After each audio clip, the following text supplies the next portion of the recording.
You're listening to Improving Business, where personal and business finance take a front row seat. I'm Brandon. Hello, it's Rick. And today we'll be talking about how to be a visionary 101. I can see that. Oh, visionary. I get it. That's not the same thing, Dad. It's different.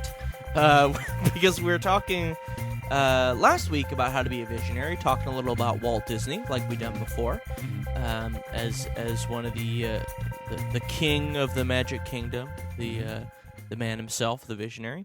This week we'll continue the discussion of how to be a visionary by talking about William Mulholland, who is sort of a local legend, visionary, who basically made it possible for Los Angeles to get water.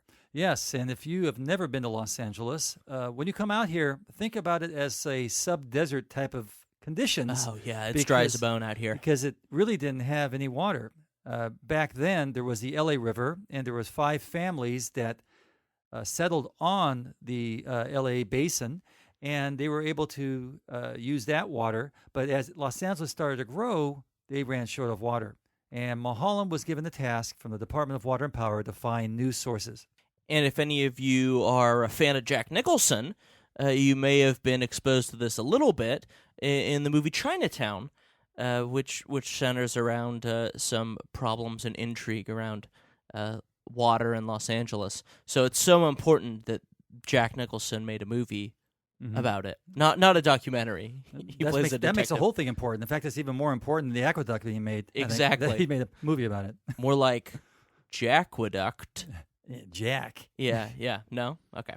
So William Mulholland, the visionary, was an immigrant from Ireland.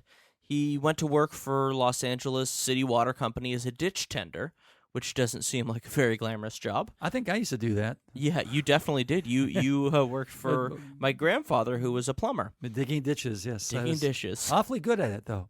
But he sort of graduated to become superintendent of the water company at age 31. I didn't do that. I never graduated. No, that was a summer job for you. And in 1904, Fred Eaton and J.B. Lippincott traveled to Yosemite Valley on a family camping trip. Now, how does this connect? Mulholland, as superintendent of the water company, had to find new water sources because Los Angeles is dry as a bone, and people started moving here and wanted to outrageously swimming pools. No, that too. I was just going to say outrageously want to drink water and survive, but yeah, definitely swimming pools is a big issue here. So Fred Eaton and J.B. Lippincott went to Yosemite on a camping trip, and they crossed the Sierra at Tioga Pass and headed south to Bishop for supplies, and eventually back to Los Angeles through the Owens Valley. And during that trip, they crossed the Sierra at Tioga Pass and headed south to Bishop for supplies, and eventually back to Los Angeles through what's known as the Owens Valley. And during that trip, Eaton began making plans that would bring water to Los Angeles, which was growing at a crazy rate, and actually would launch a conflict with the people of the Owens Valley. Which I'm sure Mulholland does not have any followers or lovers in Owens Valley today, historically taking basically all their water. Yeah. I mean, Eaton convinced Mulholland that the Owens River would provide Los Angeles with enough water, but there were people living in the Owens Valley who didn't really appreciate that. If you've never been to California, look at the map, and you'll see the Sierra Nevada, which is basically the mountain range. It's like a backbone. And on one side, the west side, is the Central Valley where all the crops are grown. Lots of water over there.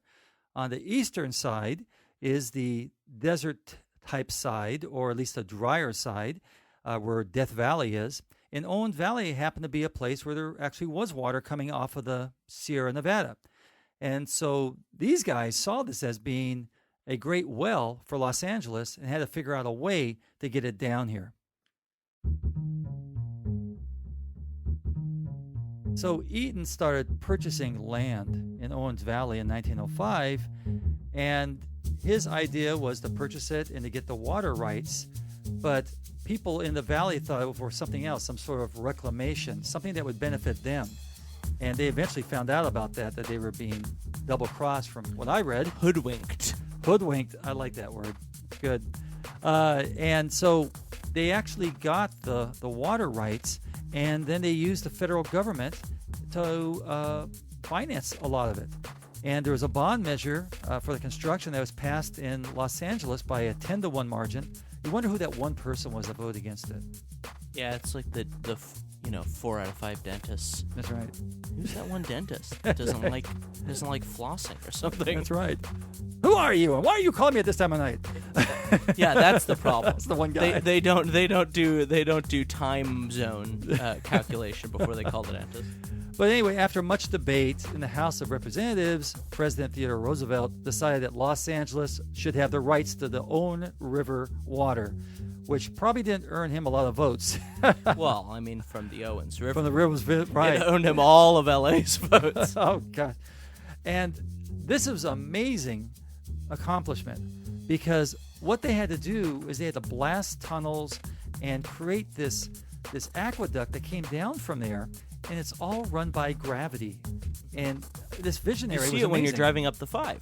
Right. Yeah. Well, that's actually the California aqueduct. That's the third one that came. Actually, the second one that came in. The first one is the Los Angeles aqueduct.